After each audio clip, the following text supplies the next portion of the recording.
I was watching an old Western the other day, you know the type. The guy in the white shirt and the guy in the black shirt meet at noon for a shootout. The shooting starts and the guy in the white shirt escapes with a slight grazing wound to the shoulder.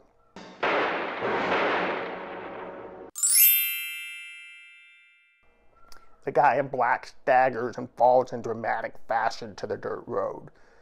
Townsfolk shrug and go about their day. Nothing to see here. What struck me funny were the horses. The cowboy rides up to the saloon, hops off his horse, and wraps the reins around the hitching post. But what I'm curious about is what the horses do when the cowboys head inside. To be more specific, why the heck do they just stand there like trees when they could be making a break for it? Now, before you remind me about the reins and the hitching post, let me warn you, I've already thought of that. And it seemed to me that no strap of leather tied to a wooden post was going to keep a horse in one place if it didn't want to be there. So why don't they? Being the curious fellow I am, I decided to look it up. It turns out that horses are not alone when it comes to this sort of behavior. Also included are animals like circus elephants, who are kept in one place by a small peg attached to the ground. Also affected are cows and other fenced-in animals, and dogs, who have the distinct honor of participating in studies designed to answer the question, why the heck do they do that? The guys working with the dogs are psychologists, and they have a name for this phenomenon. They call it learned helplessness. After a series of experiments, the mystery was solved. It went something like this. A dog is placed in a small room with a button on one wall. When the dog presses the button, a treat comes out of a dispenser. The dog does this time and time and time again, each time getting a nice snack for his efforts. But these scientists, they throw something unusual at the dog. They throw the dog a curveball. For a while, they refuse to allow the dispenser to give the dog a snack. The dog only eats when they feed him. That's it. The button is disabled. But this is only temporary. After a while, they switch the button back on and watch what the dogs do. The interesting thing is that the dogs don't do anything. They ignore the button. The button isn't working anymore, they tell their doggy selves.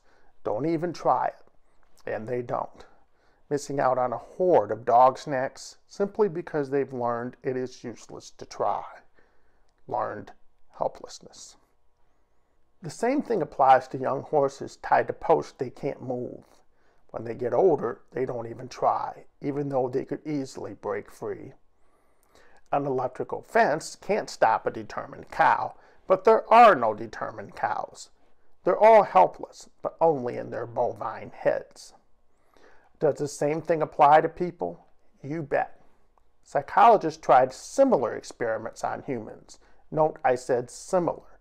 It turns out people aren't terribly motivated by milk-bone dog biscuits.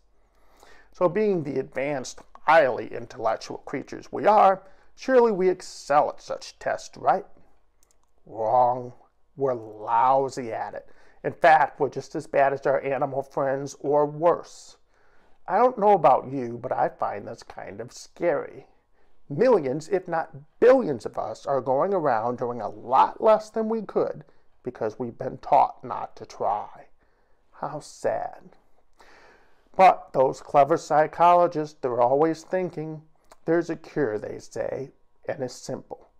If you think you can't do something, if you think you're trapped and there's nothing you can do, if you think you'll never make it, so why try?